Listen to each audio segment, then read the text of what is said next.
My name is Katy and I'm 31 years old. I was diagnosed with CF when I was 13 months old after multiple admissions for pneumonia.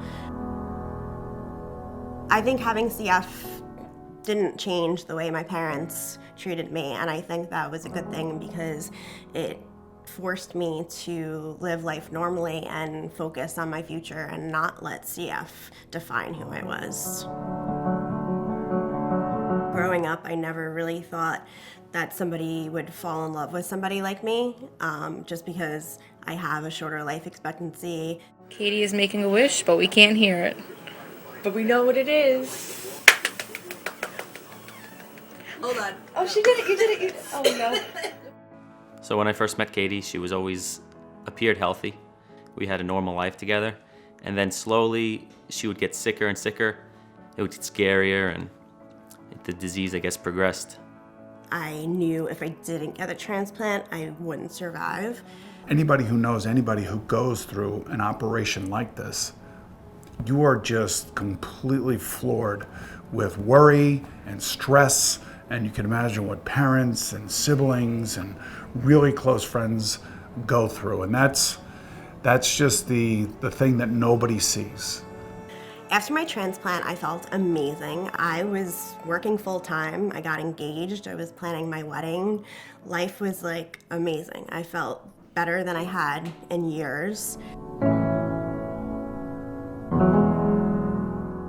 It wasn't till about 2 years after her first transplant that she developed acute rejection, which is a progressive disease that occurs in post-lung transplant patients, where basically the body has kind of figured out that the organ that was transplanted is not the one you were born with. Because my kidneys had failed and they never really recovered, I needed to have a fully functioning kidney to receive another second double lung transplant. Her sister actually donated her kidney, so she was a living kidney transplant. In December, I was so sick that I was admitted to the hospital, and they told me that I couldn't go home until I got the call for lungs. So I was in and out between the hospital and work, and when I could stay over there. If not, one of her family members would stay with her. But it was tough. It was tough juggling everything and seeing her suffer. I was scared to death. Like, I had somebody from my family stay with me every single night because I was afraid that I would wake up and like die alone. My lungs are killing me. I'm very short of breath, so even talking, like, I get winded. My whole body hurts. But this is how I felt, and I'm kind of used to it.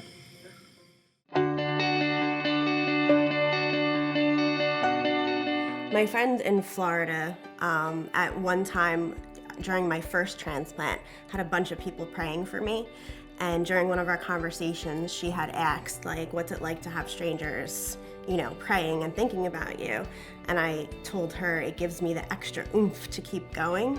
So she started #oomph for Katy. Little by little, it started with just family members, then friends, and next thing you know, it was every day. Hundreds of people were doing it. They started getting celebrities and, random people that didn't know me starting to post online. So the first celebrity was Kevin Bacon. The New York Mets did it, some of the Rangers did it, and all these actors and actresses. I think she did it to boost the spirits of her friends and family. And then by another large measure, I think she did it to boost and increase awareness about the importance of organ donation, the fact that patients die every day waiting for organs, not just lungs, but heart, kidney, liver, and other organs that can be transplanted.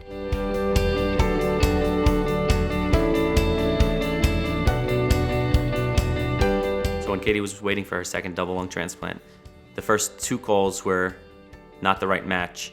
So you get all this energy and you get all this excitement that it's actually going to happen. Then you get bad news that the lungs weren't the perfect match for her. And when that third call came, we kind of like played it a little down, like maybe it's not going to be it. Let's not get too excited. And the next thing you know, they took her away to the operating room and said, okay, these lungs are good. We're going to do it right now. And that was kind of a shock too, because we were kind of like downplaying it after the first 2 dry runs. So after her second double lung transplant, she was in the hospital for about 3 weeks, and slowly every day she would get better, little by little. And she's been back to the gym, she's been working out, she ran a 5K. She's just been better than normal, better than she's ever been, in my opinion.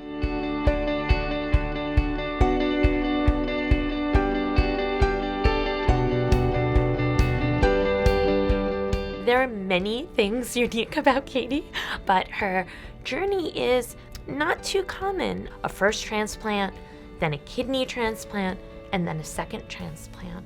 And so that fighting spirit is what I think has served Katy very well. Having CF, I've definitely had my moments where I've doubted the future and I've been depressed and sad. But overall, I think because of my family and my support and just the way I was raised, I know that there are people out there who have it a lot worse than I do. I like to live life and I make the most of every day.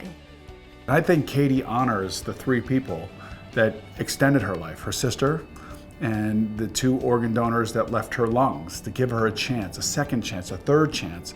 She is honoring every single one of those donors by her actions every single day. And that's the beauty of what Katy is all about. Because of my openness, I think, on social media, I've inspired a lot of people with CF, and I kind of like being a role model, and I like showing people that just because you have some kind of disability, it doesn't mean that you have to limit your life and not live your dreams. Everything that's supposed to knock her down, she always gets right back up. Nothing can stop her. She's the most courageous person I know.